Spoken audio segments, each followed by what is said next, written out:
no Desinformando de hoje, os clones estão chegando, mas também já estão indo embora também. E vamos falar sobre educomunicação. Copia aí, que já estamos entrando na rede.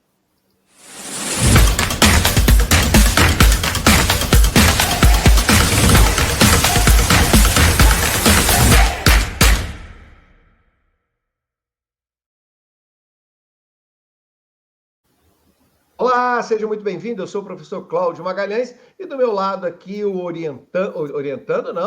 doutorando Diego de Deus, grande jornalista, trata sobre desinformação. Aproveita que você está aí, dá aquele like aí para gente, segue a gente no nosso canal Democracia da Desinformação, indique para as pessoas, para professores, para seus amigos, para aquele grupo lá do WhatsApp que adora uma desinformação, uma fake news, para que o pessoal possa ficar sabendo aí as novidades e principalmente as ferramentas para a gente lutar contra esse grande mal do século. Ok, não vamos perder tempo, porque a gente aqui não é novela Globo não, mas tem uma história do clone aí que a gente precisa desvendar.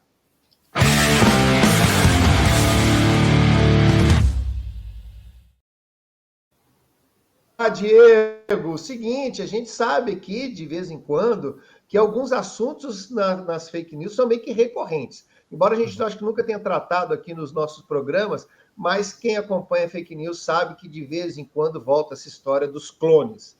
Desde lá da Dolly, lá no século passado, o povo tem uma fantasia aí pelos clones, né? E aí agora parece que está mexendo aí com a turma do nerd ali, a turma do Guerra dos Tronos. Como é que é essa história aí, Diego? Pois é, professor, uma ótima semana para você e para todos que nos acompanham. Nessa última semana circulou muito a informação de que cientistas teriam conseguido trazer, né, fazer uma desextinção. Distinguir, né? Tem extinção, enfim. Desextinção. O bicho está pegando tanto, nós estamos tendo que inventar novas palavras. Pois é, do chamado lobo terrível, né, que teria vivido há mais de 10 mil anos, num contexto ecológico, totalmente diferente daquele que nós temos hoje, né? E isso acabou sendo noticiado, professor, de uma maneira até equivocada por parte de grandes veículos de imprensa aqui no Brasil. Até porque o que aconteceu na prática, né, professor, foi algumas alterações relacionadas aos DNAs que foram encontrados em alguns fósseis desses lobos que, como dissemos, viveram há mais de 10 mil anos. Só que não houve, de fato, né, aqui uma coluna, um editorial da Folha de São Paulo que explica muito bem isso, né? O que aconteceu não foi uma desextinção, é uma forçação de barra querer dizer que isso é uma desextinção. Afinal de contas, esses dois lobos que foram, né, geneticamente alterados, que são lobos cinzentos, aqueles que nós já conhecemos, eles tiveram parte do DNA alterado, e aí, né, esse suposto estudo vendeu a ideia de uma desextinção. Então, nada mais é, como a própria matéria propriamente coloca, lobos cinzentos na pele de lobos terríveis, né?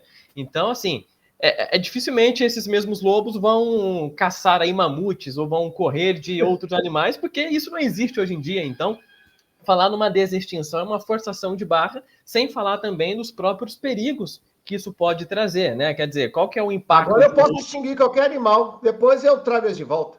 Exatamente, entendeu? Então, e isso dá margem para que as pessoas não se preocupem com a extinção que é um grande problema ambiental hoje em dia, né? Não tem problema se um determinado animal ficar em extinção, a ciência está aí para poder trazê-lo de volta, né? Sem falar dos próprios riscos no sentido de inserir um animal geneticamente alterado no meio ambiente, né? Quer dizer, o que daria, por exemplo, o cruzamento de um lobo como esse com um lobo cinzento, né? De que maneira que isso poderia implicar riscos ali para a sustentabilidade ambiental ou para os próprios seres humanos, enquanto peças integrantes também desse ecossistema, né? Então, assim, uma série de questões que, inclusive, dizem respeito à bioética, que, enfim, não foram muito bem discutidas por parte desses veículos de notícia que compartilharam essa informação e, de novo, acabaram trazendo aí algumas questões que não condizem exatamente com aquilo que o estudo ou que esse experimento realmente trouxe.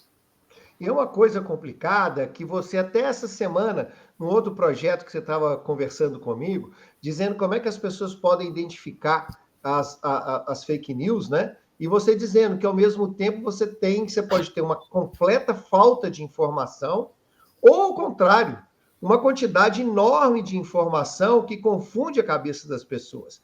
Essa fantasia que a gente tem de clonar os seres humanos, né, clonar os bichos extintos, que vem lá do Dodô, agora vão pegar ali o mamute, que está muito bem conservado, e aí tem o Reinaldo José Lopes, que também é um colunista da Folha, que é um jornalista mais especializado em ciência, principalmente as questões evolucionistas e tal. Ele até fala que é engraçado como é que as pessoas vão falando, não, mas nos artigos vão dizer assim, não, mas aí pegou 0,26%, isso aí é o suficiente para modificar, e aí ele lembra que a nossa diferença genética para os chimpanzés é de apenas 1%, né? E que isso, e o fato de você fazer uma linhagem completamente diferente, ela precisa de muito menos do que isso, né? Você pode ter menos que 1%, você consegue ter. Ele até faz uma analogia muito legal sobre a língua portuguesa. Ele fala como se a gente escrever rosa com S ou com Z, a gente consegue entender, né?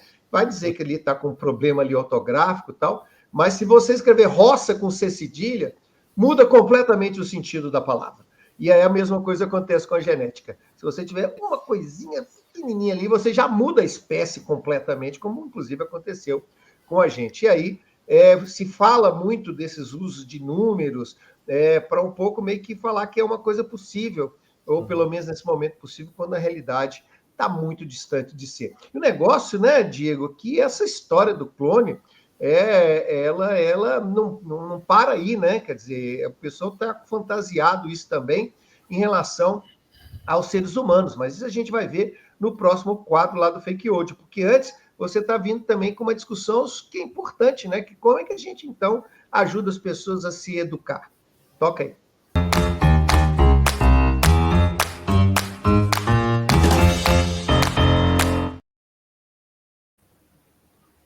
Diego, a educomunicação seria uma dessas possibilidades de ajudar as pessoas a entender mais como as questões midiáticas afetam e possam, inclusive, as pessoas ficarem espertas em relação a fake news. O que você traz para a gente hoje na nossa Essa Informa? E como vocês sabem, é a nossa parte do nosso programinha que vai pegar artigos científicos para trazer para cá, para que você possa ler, que você possa acompanhar, porque aqui não é só nosso rostinho bonito, não, né? Aqui também tem conhecimento científico. Fala aí.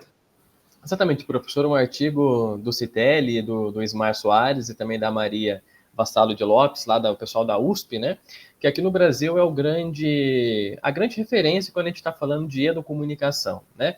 O que é educomunicação? Ela nasce ainda durante o século passado, na década de 60, no contexto de ditaduras aqui na América Latina, principalmente na América do Sul, que tinha o grande objetivo de educar, ou de empoderar as pessoas com os meios de comunicação, as mídias de maneira geral, para que elas pudessem ser engajadas em lutas contra regimes opressores e assim por diante. Então, a gente tem uma série de autores que vão tratar sobre esse assunto, Paulo Freire em alguma medida, mas também outros no contexto sul-americano. E como eu disse, aqui no Brasil, a USP meio que assumiu as rédeas desse campo de estudo e que foi evoluindo também com outras preocupações ao longo do tempo. Qual que é a diferença, né, professor? Esse aqui é um artigo muito interessante que busca realmente esse esforço de entender a educomunicação como um possível campo também do conhecimento transdisciplinar. Porque tem uma polêmica nisso, né, Diego? Assim, há pessoas que gostam do termo educomunicação, outros que preferem só comunicação e educação. Então, ainda tem uma certa, não exatamente o confronto, porque está todo mundo querendo ajudar nessa mesma área, mas há uma questão conceitual para dizer o que é uma coisa e o que é outra, não é isso? Exatamente, até porque a ideia de campo da comunicação ele sempre foi muito disputado, né? A comunicação ela nasce de outras áreas do conhecimento, da psicologia, da sociologia ou da psicologia social também, como nos Estados Unidos passou a ser chamado, principalmente na década de 20 do século passado. E o que acontece aqui de maneira bastante resumida, né, não tão bem explicada, uma diferença entre a ideia de educomunicação para, por exemplo, as escolas de literacia midiática, né, de maneira bastante rápida, professor.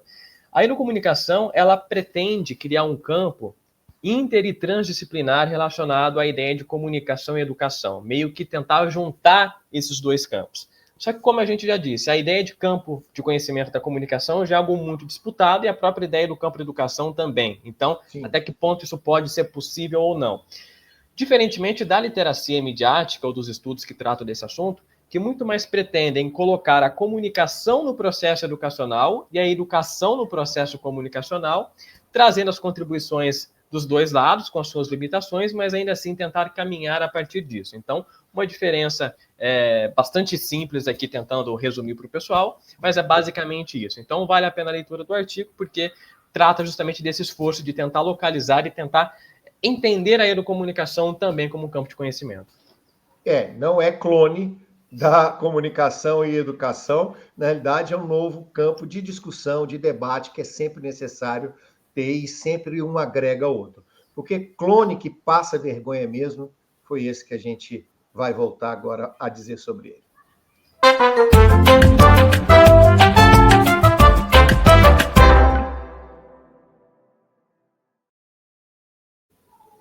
Isso no Ruim da Semana, a gente está trazendo aí o pessoal querendo clonar um lobo da ficção e que misturado com um lobo que existiu há 10 mil anos atrás. Aliás, uma coisa que a gente esqueceu de mencionar, né? Que o troço é tão atrapalhado que o próprio autor, o George Martin, ele assinou o artigo dos lobos retornado da extinção. Cara, vamos combinar, né? Quando a gente, cada um na sua área, quando a gente traz um escritor de ficção para poder assinar um artigo científico para provar que o lobo foi retornado da extinção, é porque definitivamente tem alguma coisa equivocada para isso também. Mas olha, essas bobagens de clone já tem de muito tempo, né? E aí a gente resgatou aí um escândalo, né? De que, bom, já que a gente pode trazer os animais, por que não fazer clones de seres humanos? A ficção científica adora falar sobre isso. Mas já deu ruim isso, né, Diego? Pois é, professor, esse aqui é um caso de 2018 de um cientista chinês, de um médico chinês, que criou bebês geneticamente modificados com o intuito de fazer com que os seus corpos fossem resistentes ao vírus da AIDS. De maneira bastante resumida, foi essa a proposta. E é claro que isso gerou um mal-estar na comunidade científica muito grande, afinal de contas, era um método muito, muito contestável, né, com poucas evidências que isso pudesse ser tanto seguro quanto também eficaz. Né? Então, aqui é uma matéria do G1 de 2019, portanto, um ano depois de que o caso tomou a repercussão midiática mundial que tomou, de que o médico foi condenado, né, a 3 anos de prisão por conta disso, por ter feito uso ilegal também da medicina. Vale lembrar, é um médico formado em Stanford, né? Então, assim, tem aquele viés da autoridade aqui também, né? Um cientista formado em Stanford consegue não modificar... Foi numa esquina, né? Exatamente. Então, é um caso, mas também tiveram outros, né, professor, ao longo dos anos, com essa tentativa de clonar pessoas ou de transformar pessoas em super-humanos por meio de mutação genética ou algo do tipo. Não é ficção científica, foram tentativas, de fato, do mundo real. E lembrando, gente, que essa fantasia de fazer clones, tanto de seres humanos, né, tá lá na nossa fantasia de ficção, mas ela já ganhou muitos contornos, em outras vezes, de tentar clonar pets, há empresas especializadas nessa tentativa, mas o que a gente sabe até hoje, que na realidade você tem dois problemas. Um, você tem um problema da própria biologia, que é difícil de fazer.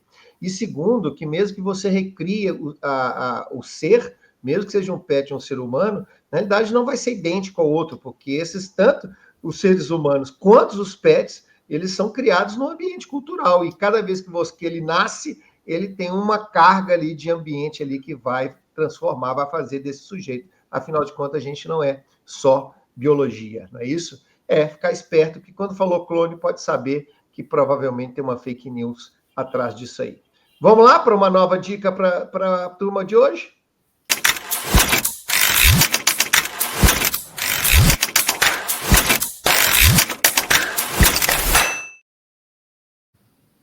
Diego, aqui você está autorizado a clonar uma dica anterior e apresentar para o pessoal para ver se a gente decora isso e fica esperto quanto às fake news. Mais uma vez, a ideia de desconfiar daquilo que lê, né, professor? Por mais que essa informação esteja num jornal conhecido, em uma página de Instagram conhecida, noticiosa, porque foi o que aconteceu nesse caso, né? A gente teve aí uma série de veículos jornalísticos conhecidos que divulgaram essa informação como, de fato, uma desextinção desses lobos.